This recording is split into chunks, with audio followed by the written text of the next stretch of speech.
নমস্কাৰ। এই মুহূৰ্তত অসমৰ প্ৰত্যেকগৰাকী জনতালৈ দিবলৈ আহিছোঁ ডাঙৰ খবৰ। তো যিসকল মানুহে ভিডিঅ'টোত ক্লিক কৰিছে অনুগ্ৰহ কৰি ভিডিঅ'টো স্কিপ নকৰি প্ৰথমৰ পৰা শেষলৈ চাই থাকিব, কিয়নো এইটো ভিডিঅ'ৰ মাজত PM কিষাণ আঁচনিৰ পৰা আৰম্ভ কৰি মহিলাসকললৈ কেইখনমান গুৰুত্বপূৰ্ণ খবৰ প্ৰদান কৰিম। তো অনুগ্ৰহ কৰি ভিডিঅ'টোত ক্লিক কৰিছোঁ যদি ভিডিঅ'টো স্কিপ নকৰি প্ৰথমৰ পৰা শেষলৈ চাই থাকিব। লগতে মোৰ চেনেলত নতুন হ'লে প্লিজ চেনেলটো ছাবস্ক্ৰাইব কৰি মোৰ লগত থাকিব। তো বলক ভিডিঅ'টো আৰম্ভ কৰি আজিৰ প্ৰথমটো গুৰুত্বপূৰ্ণ খবৰৰ বিষয়ে বিস্তাৰিত জানি লওঁ। তো আজিৰ প্ৰথমটো গুৰুত্বপূৰ্ণ খবৰ হ'ল কৃষকসকলৰ বাবে। তো যিসকল কৃষকৰ নাম PM কিষাণ আঁচনিত অন্তৰ্ভুক্ত হৈ আছে সেইসকল কৃষকৰ বাবে আহি গ'ল গুৰুত্বপূৰ্ণ খবৰ।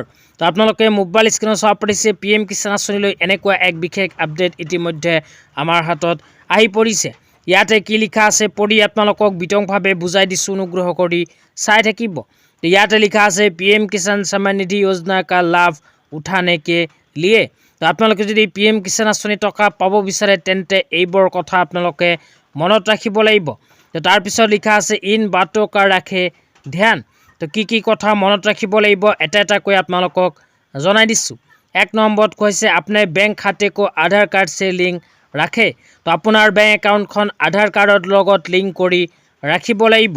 2 নম্বৰত কৈছে বেংক খাতে की स्थिति के साथ अपना आधार सीडिंग जाचे। तो আপোনালোকে বেংক একাউণ্টৰ লগত আধাৰ কাৰ্ড লিংক কৰাৰ পিছত পৰীক্ষা কৰি চাব লাগিব যে আপোনাৰ বেংক একাউণ্টৰ লগত আধাৰ কাৰ্ড লিংক হৈছে নে নাই। তাৰপিছত 3 নম্বৰত কৈছে अपने आधार सीडिंग बैंक खाते में अपना DBT विकल्प एक्टिव ৰাখে। আৰু লগতে আপোনালোকে আধাৰ কাৰ্ডৰ লগত বেংক একাউণ্ট লিংক কৰাৰ সময়ত DBT অপশ্যনটো এনেবল কৰিব লাগিব। DBT অপশ্যন এনেবল নাথাকিলে আপোনালোকে নাপাব PM কিষাণ আঁচনিৰ টকা। 4 নম্বৰত কৈছে আপোনাৰ EKYC পুৰি কাৰে। আৰু যিসকল কৃষকে PM কিষাণ আঁচনিত আবেদন কৰাৰ পিছত EKYC সম্পন্ন কৰা নাই সেইসকল কৃষকে কৰিব লাগিব PM কিষাণ আঁচনিৰ EKYC। অন্যথা আপোনালোকৰ নাম PM কিষাণ আঁচনিত অন্তৰ্ভুক্ত হৈ থাকিলেও নাপাব PM কিষাণ আঁচনিৰ 23 নম্বৰ কিস্তিৰ ধন। তেতিয়া আপোনালোকক দিবলৈ আহিছোঁ আজিৰ দ্বিতীয়টো খুবেই গুৰুত্বপূৰ্ণ খবৰ। আজিৰ দ্বিতীয়টো গুৰুত্বপূৰ্ণ খবৰ হ'ল অৰুণোদয় আঁচনিলৈ।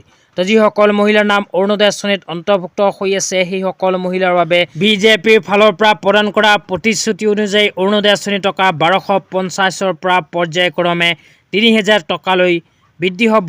তো আপোনালোকে নিজৰ বেংক একাউণ্টত যদি অৰুণোদয় আঁচনিৰ 3000কৈ টকা প্ৰতি মাহত পাব বিচাৰে তেন্তে নিজৰ বেংক একাউণ্টৰ লগত আধাৰ কাৰ্ডখন লিংক ৰাখিব লাগিব। আপোনাৰ বেংক একাউণ্টৰ DBT অপশ্যনটো এনেবল কৰিব লাগিব। তো যিসকল অৰুণোদয় আঁচনিৰ হিতাধিকাৰীসকলে এতিয়ালৈকে DBT অপশ্যন এনেবল কৰা নাই সেইসকলে মোবাইল স্ক্ৰীনত চোৱা ধৰণে এখন ফৰ্ম ফিলআপ কৰি জমা দিব লাগিব। এইখন ফৰ্ম ফিলআপ কৰি জমা দিলে আপোনাৰ বেংক একাউণ্টৰ DBT অপশ্যনটো এনেবল হৈ যাব। ফৰ্মখন আপোনালোকে যদি কালেক্ট কৰিব বিচাৰে তেন্তে নিজৰ বেংক ব্ৰাঞ্চত গৈ খবৰ ল'ব লাগিব, অথবা যিকোনো এখন কম্পিউটাৰৰ দোকানৰ পৰা বেংক একাউণ্টৰ লগত আধাৰ কাৰ্ড লিংক কৰা বা DBT লিংক কৰাৰ ফৰ্মখন লাভ কৰিব পাৰিব। তো সেইখন ফৰ্ম আপোনালোকে লৈ নিজৰ বেংক ব্ৰাঞ্চত গৈ জমা দিলেই হৈ যাব। তো ধন্যবাদ।